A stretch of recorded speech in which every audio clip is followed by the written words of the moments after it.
আপনারা যে স্পিকারটি দেখতে পাচ্ছেন হচ্ছে মেকা A88। এটা হচ্ছে একটি 10 ওয়াটের ব্লুটুথ স্পিকার। দেখতেই পাচ্ছেন এর ডিজাইনটি কিন্তু হুবহু নাথিং ফোনের মতো। এর ভেতরে আপনারা সকল কম্পোনেন্টই দেখতে পাবেন। আর এতে পাচ্ছেন একটি রিদম লাইট, যেটাকে আপনি এখানে একটি বাটনের মাধ্যমে আপনারা ইজিলি চেঞ্জ করতে পারবেন। আপনার পছন্দ মতো যে কোনো রিদম আপনি সেট করতে পারবেন।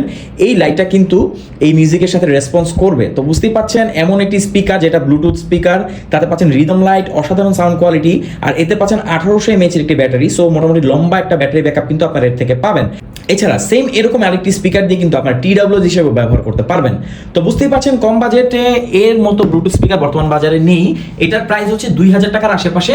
অর্ডার করতে কমেন্ট করুন, আমাদেরকে ইনবক্স করুন। আর যে কোনো তথ্য জানতে আমাদের ফেসবুক পেজটি কিন্তু আপনি ভিজিট করে সেখান থেকে এই ধরনের সকল প্রোডাক্টের ব্যাপারে আপনি একটা আইডিয়া নিতে পারবেন।